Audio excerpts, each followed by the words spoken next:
Good morning, good afternoon, and good evening, everybody. My name is Adam Cohen. I'm the Vice President of Broadcasting here for NCMA Boston. I'm joined today by Bob Spremulli and Angel Rosario. Bob, I hope I pronounced your last name right. Yes, you did. Excellent. Andrew, who's also going to be a moderator, is not here today, but we're talking with Bob and Angel regarding their upcoming webinar called an Interactive Panel Discussion for Government Property, Strategic Insights and Best Practices. Bob and Angel, welcome. Bob is from Ernst & Young, Angel from DCMA. I am so looking forward to this. Let's start off with Bob. Tell us a little bit about yourself, and then we'll head to Angel. Sure. I began my career as a contracts administrator, working Navy nuclear spares and repairs for a firm. Moved on to contract accounting, doing proposal work and some cost accounting stuff for them. Got an introduction into property management as a contracts administrator for another firm, and was responsible for closing down an entire manufacturing facility. So that was my initial intro into property. After that position, there was really a close down of the company. I found a position with United Technologies, and I spent the next 33 years with them as a manager, senior manager of property management.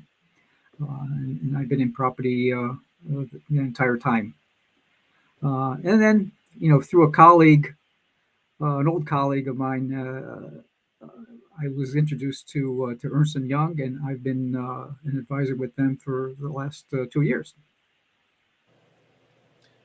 Very cool. Angel? Awesome. So I met Bob when he worked at UTC, and he was one of the folks that actually taught me quite a bit about property. We're part of the same NPMA, which is the National Property Management Association. So we've been working together for over a decade now, which is pretty exciting. I started my career. I actually went to when I first joined the military. One of the first tasks that they gave me was to be an embarkation officer. So I was in the United States Marine Corps, and part of that, as an embarkation officer, you're essentially doing property management. You just didn't know it. We were responsible for storing equipment, taking inventories, marking the environment, and then you have to go and look at the storage of how your equipment is located. This is way before I joined with DCMA and knew what anything having to do with far and near and all these different terms. So that was the first introduction that I had in property management in my professional career, was in the Marine Corps. Then after that, I was fortunate enough to land a position as a defense DCMA, so Defense Contract Management Agency intern, where I learned a little bit about government property and actually went to school and got educated on what the FAR is and the contracts and what our role is in the overall scheme and the whole picture. So when I was working at DCMA as an intern, I was responsible for overseeing a defense contractor, which is now a Lockheed Martin company. They're called Sikorsky Aircraft, and they're located here in Stratford, Connecticut. So at the time, it was one of the companies owned by UTC, United Technology Corporation, and that's how I met Bob. Now I oversee a team of property administrators here in the Northeast. I am located in Connecticut, but my current oversight is for Connecticut and New Jersey. So we span all throughout the Northeast. And that change has happened over the last year and a half or so. Before that, I actually had Massachusetts, and that's when my introduction with NCMA, the Boston chapter, and also the NPMA Boston chapters, we started doing some interactive sessions together and learning. So glad to be coming around full circle and still working with some of the same great people that I've been working for years. So that's a little bit about me. Excellent. Well, now I get to the fun question. And I remember this was back at my first entry-level job with BAE Systems, our director of contracts at the time that I worked for, amazing person. He goes and asks me during the second interview, he goes, okay, I love asking this question because no one goes to school to get into government contracts, right? No one goes to school to get into government contracts. So how did you get into contracts? And that question just kind of always stuck with me. It's like, yeah, it's like when you think about schooling, it's lawyers, lawyers, and lawyers. You don't think about government contracts. It's not one of those things that you really think about when it comes to the government. Like I mentioned, I'm like, oh, I'm going from subcontracts to contracts. My family and friends are like, what the heck is that? So what got you both into contracts? I tell you, from my standpoint, it's weird. I think it was the only position that I could find after college. I was I was a social science major, which it is really a liberal arts degree from where I went. Um, and I remember it taking nearly a year to the day after I graduated to find a position, and it was an entry level job in the company, and really that was my goal, was to get into a company. I didn't care what I did, and it happened to be contracts administrator. So that's what got me introduced into that, and really I've been in that field dealing with Department of Defense and NASA my entire career. But that's what started it. That is awesome. Mine was a little bit, I guess I would go a little bit further back. As when I was 6 years old, a gentleman came in and did a career talk about how interesting government contracts were. And at that moment, I was sold. No, I'm kidding. No, not at all. I was going to say, oh. Not at all. Things I wasn't expecting to hear. Wow. When my former director says, yeah, you just kind of happen to fall into contracts. Yeah, career day, 6th grade or 6 years old. That's exactly. I knew I wanted to be a government contractor. Exactly. No, I'm part of the. I would say the majority of the population that we just stumbled upon it. My last tour in the Marine Corps, I was in Garden City, New York, and we were doing. I was station recruiting substation commander, so we were in recruiting. And at that point, the recruiter for DCMA actually approached me. He says, "Hey, I have a position." He told me that it had to do with logistics, but I had a little bit of familiarity with logistics. So I thought, oh, that sounds interesting. My background is business. I have a business degree, so that might be interesting. Sure enough, I do the interview. I get selected for the position, and that's the internship position that I mentioned earlier. So that's what brought me into that, and I had no idea. Believe it or not, I still had no idea as to what I would be doing. I thought I would be a property book officer, the person responsible for counting the things and tabulating it and putting the markings. I thought I would be doing what our contractors do. And then at that point, I learned a little bit about, oh no, we look at the contractual requirement. We're part of the contracting team, and we help our industry partners, make sure that we're in alignment with whatever the contract says, so that we could deliver it to the customer, which is our military departments. So that's how I stumbled into it. There was no career talk. Maybe one day I'll give a career talk and inspire the next generation of property and contracting professionals. But I essentially just stumbled upon it because the C in DCMA stands for contract. So that's how I ended up here. Yeah, it's awesome. Well, thank you both. Cool. I appreciate that. For me, it was, like I said, doing that. We were talking pre-show before we hit record. I was working as an administrative assistant, and the director of contracts needed help with property. So I've done this before at a very top level. So I appreciate this topic and what you both are going to be getting into, which we're going to get into here a little bit later on in the interview. Let's talk about NCMA real quick. Have you all ever been involved with NCMA before? And if so, what do you particularly like about NCMA? I haven't been involved with it that much at all, other than I have attended some of the dual seminars that we've had with NPMA, which I've enjoyed, and it's always nice getting that perspective of it, because we don't see that a lot. So that's always been beneficial. But other than that, that's really been my only involvement. And I echo Bob's sentiment. So we're kind of in our own niche as well for NPMA, the National Property Management Association. And as part of those efforts, I've worked with some of our local NCMA chapters, like the NCMA Central Connecticut chapter, I believe it's called. And we hosted several meetings. So I learned at that point, because they're the organization. Angel is cutting out a bit. Angel! Live recording. All right, how about now? Live recording. Angel, yeah, you maybe listening. Now we can hear you. We just can't see you. You're just on the screen. And It may or may not become a meme. I'm just saying. Oh, I'm so sorry. There you are. He's cutting Am in I and back? out, so kind of, sort of. You're like in and out. Oh, I'm sorry. All right. So I'm not You're sure where good. you There lost you me. are. Can you hear me? Now Okay, we can hear great. you. You were talking about the Central Connecticut chapter. Yes, thank you, thank you. So the Central Connecticut chapter worked with them and learned quite a bit about what NCMA does and all the different training opportunities and the networking opportunities. So that I was really passionate to be able to be a part of that. We hosted several joint meetings where we presented some of our topics relating to government property, and they will present some of the challenges, some of the concerns, and some of the different things that they look at from their end. So it's been a absolute pleasure. It's been at least 5 years that I've been working mainly with the Connecticut chapter, Central Connecticut chapter, but I'm not a NCMA member just yet.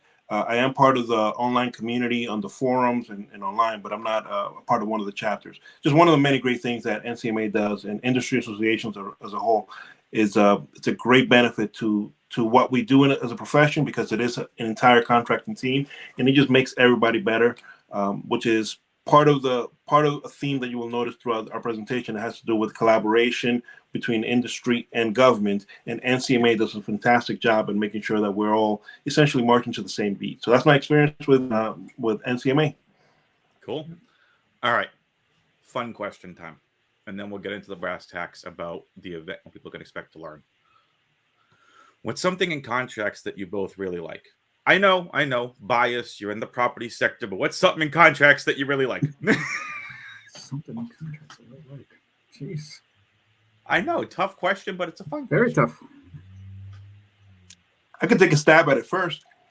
Sure. All right. Before my internet cuts out. Contracting, I like contracting because you're not, for the most part, for a person like me, I like being independent. I like being able to dictate my own future. So contracts allows me to manage my workload, but at the same time, you're part of an entire team. So you have, if you're not an expert in a specific area, you may have the contracting officer, the contracting administrator, the procurement technician from our side. You may have the quality assurance specialist or the engineer. So depending on the different types of contracts, we have firm fixed price, research and development contracts, repair orders. You get to learn about all these different initiatives that the nation has taken as a whole. And in my side, I'm lucky enough that in our geographic area, the area that I oversee in Connecticut and New Jersey, we administer quite a lot of different contracts. And I'm able to I'm a little bit of a technology nerd, a little geeky. So with that said, I'm able to kind of keep my pulse on my finger on the pulse as to like what are some of the emerging technologies that are happening now. But more than anything is the community. It is a great community. Everybody wants, for the most part, everybody wants to help each other out. And when you don't know something, you're able to like lean into someone and may say, "Hey, Adam, how do I do this? I'm trying to convey this. I want to do a post award. Do you know anything about that?" And we'll be able to share that. So, as a geek, always looking to learn something, that is a great opportunity, because contracting, there's always it depends. It's never a straight black and white answer. For the most part, it's never a black and white answer. And there's a lot of room to grow and to learn and implement some ideas that you maybe had not even been aware of. So that's what I think is fun about contracting. Yeah, well, with the contracts administrators that I've always worked with, they've always had this keen sense of uh, what the requirements and laws and regulations, and I've always learned a lot from them, because my focus has always been on property, and I'll bring up property issues, and when they need to understand property, they'll come to me and they'll ask me, certain clauses, risk of loss, that type of thing. But other areas that I'm not familiar with, we'll get into conversations, and it always impresses upon me the knowledge that they have on what those clauses mean, the ramifications, and I've always taken that info and enjoyed that education. Cool. All right, so I'm going to throw a curveball question here at you, since we are going to be talking about government property specifics. Before we get into the event itself, what do you both like? I mentioned what is something you like in contracts. Well, what's something you both like about government property? Is this something that drew you to it? Is there one particular thing about your process that you really like. So what's something about government property that you like? And that's going to transition us into our discussion about your webinar. Well, for me, the property field really touches on every facet of a company. You really get to learn, from nuts to bolts because you're involved in everything in property. You get to understand the purchasing system. You're communicating with contracts, receiving personnel, program management, accounting, finance. You're involved with every aspect of a company, and that's what I've really enjoyed is that interface with all the different stakeholders and functional departments. I agree. It's always changing. It's always Mm-hmm. there's always something new. Process change. Someone else's process may change, which is going to affect you, and so you're constantly communicating.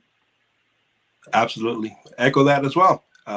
Property is, I wouldn't say that it's a niche that only some people deal with. You just may not know that you deal with it, but almost every organization, whether it's a nonprofit, a for-profit business, education, a hospital, no matter what industry you're in, you will have some type of property. We're dealing with defense contracts. So on our end, our biggest clients and our biggest focus is on defense contracting. But property management as a whole, if we go back, even though it wasn't as a 6-year-old at Career Talk, but my first job was a inventory counter at a supermarket. Well, guess what? As you're an inventory counter, that has to do with asset management. That has to do with physical inventory. You have to receive it. Whenever we're getting rid of the stuff, we have to palletize it. So I think the allure for me and what I love about government property or property as a whole, the industry as a whole, and property, is that every single organization, no matter what organization you're a part of, you're going to have you will have some type of asset, whether it be a digital asset, a virtual asset, whether you have physical assets.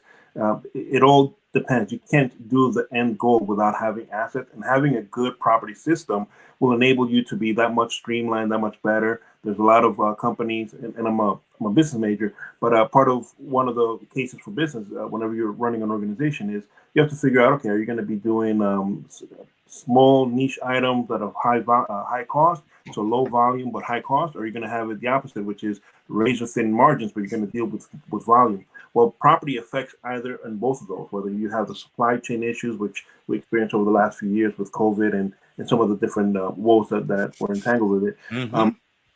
Property is a part of all of it. It may not be the deliverable item that we're looking at. Nobody goes to school, and most people don't start a business and say, I want to start a company that just does property management, and that's our service. We just provide property management. It isn't. But every single company, nearly every company, whether you're a one-person shop or you're a multi-million, person department, it doesn't matter what size. You're going to have some type of assets, some type of property, material, equipment, tooling, anything like that. So that's essentially my take on property. Why I like Cool. why I like.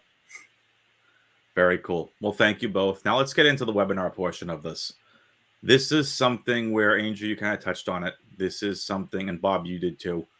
Property touches every portion of a business. So your particular title, and I want to make sure I get this right, it's called an interactive panel discussion, government property, strategic insights and best practices. That's a grabber in and of itself. It's like, well, what are the best practices? What are the insights? Like, we're talking about government property. Every company, whether you're a small company of one person up to the large major corporations, your Lockheeds, your Boeings, your BAEs, your Raytheons, Northrops, all the big boys. What can people expect to learn during this event? Well, I would add that some of the things that you'll learn in this event is going to touch on some of the best practices that we've seen. Like Bob mentioned, we've been doing this for decades, and with that, we've learned quite a bit about government contract property and lessons that you'll be able to apply no matter what type of industry you're working on. We will talk about some of the different processes and some of the best practices doing that. What are some of the pitfalls of government property management and maintaining an accountable property system, and how does that affect the business? People, how does a collaboration work between parties? Because we have a lot of people. You mentioned some of them. You may have the contracting officer, you'll have the procurement, you have the buying office, you have the program office. you have the government side and the industry side. So with all of that, there's a lot of collaboration that needs to happen. And spoiler alert, but that's one of the biggest parts. One of the biggest takeaways is going to be the collaboration and how to best collaborate and the importance of it. So for me, those are some of the tenets that you'll be hearing about during the presentation. And I invite you all to be there. And if you're seeing this after the fact, please go back and watch the recording, because I'm sure it'll be very fun seminar. Yeah, I share those same sentiments. I think it all starts with having good, concise written procedures and policies and guidelines. Laying out the roles of and responsibilities of all the stakeholders. You want to be in compliance, and just because you have procedures in place doesn't mean you're in compliance. You have to have a method to check the health of your system, be able to implement those changes. Again, communication and collaboration is really a key. It's really the cornerstone of a successful property management system. Both internally and externally, with your customers, with the government.